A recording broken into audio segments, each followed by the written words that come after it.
Aujourd'hui, une question cruciale. Le Maroc va-t-il devenir l'un des plus grands fournisseurs mondiaux de métaux critiques d'ici 2026 ?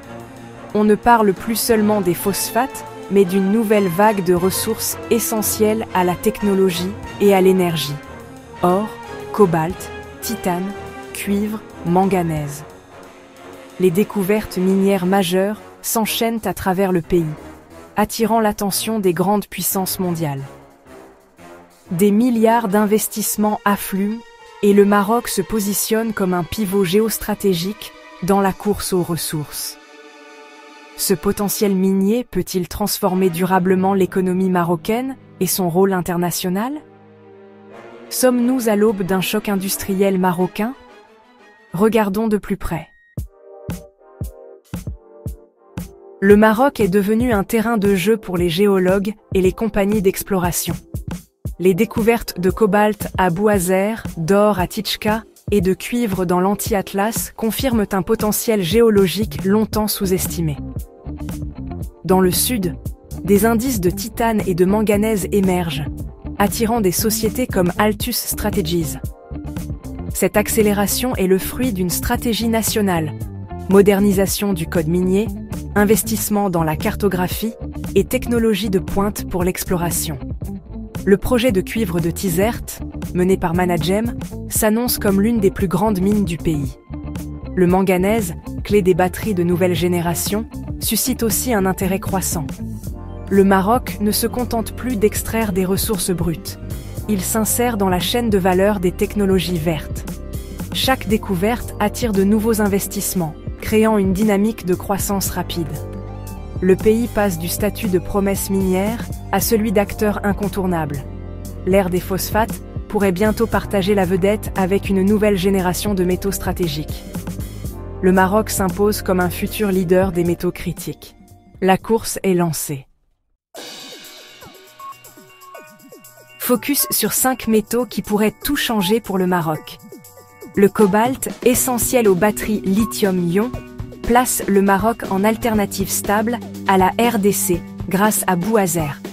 Le cuivre, indispensable à l'électrification et aux infrastructures, voit sa demande exploser avec la transition énergétique.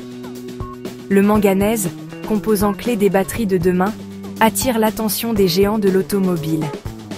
Le titane, métal de l'aéronautique et du médical, ouvre la porte à des chaînes de valeur technologique de haut niveau.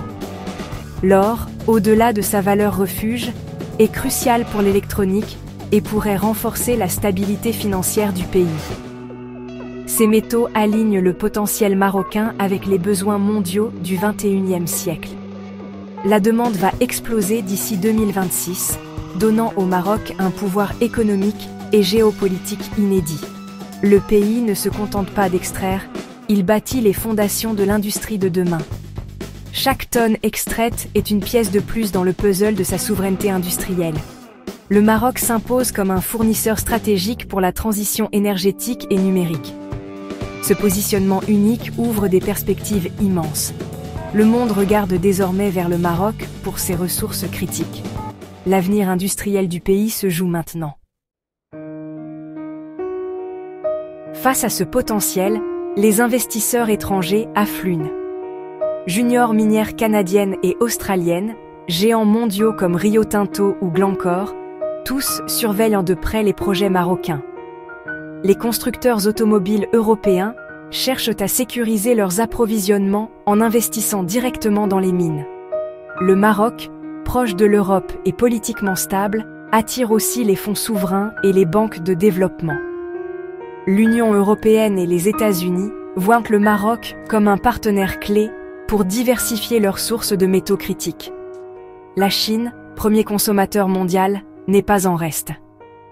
Cette concurrence permet au Maroc de négocier les meilleures conditions, transfert de technologie, création de valeur locale et développement durable. Le défi ? Orchestrer cette ruée pour que la richesse profite à toute la population. Le gouvernement doit choisir les bons partenaires et garantir un impact positif sur l'économie nationale. Le Maroc a désormais la main pour façonner son avenir industriel. la compétition internationale s'intensifie autour de ses ressources. Le pays entre dans une nouvelle ère de négociation et d'influence. Le Maroc s'impose comme un acteur géopolitique majeur grâce à ses métaux critiques. L'Union européenne et les États-Unis voient dans le royaume un partenaire stratégique pour sécuriser leur chaîne d'approvisionnement. La proximité, la stabilité et les accords commerciaux renforcent ce positionnement. Le partenariat avec l'UE pourrait inclure financement, transfert de technologies et intégration industrielle. Les États-Unis, via le Mineral Security Partnership, considèrent le Maroc comme un maillon essentiel face à la Chine.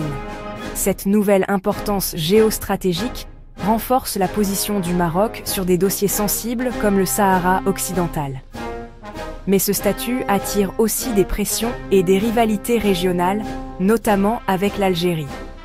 Le Maroc devra naviguer habilement entre ses partenaires pour préserver son autonomie. Son nouveau rôle peut devenir un levier pour des partenariats gagnant-gagnant en Afrique. La géologie devient une arme diplomatique pour le royaume. Le Maroc négocie désormais d'égal à égal avec les grandes puissances. La gestion de cette influence sera un défi clé pour sa diplomatie. Le Maroc est-il à un tournant historique grâce à ses métaux critiques? Pensez-vous que ces ressources transformeront durablement l'économie et profiteront à tous? Dites-moi en commentaire. Quel minerai sera le plus stratégique pour 2026? Vos analyses et prédictions m'intéressent. Si ce sujet vous passionne, abonnez-vous et likez la vidéo. À très bientôt pour décrypter ensemble la prochaine grande alliance Maroc-Union européenne sur les métaux critiques.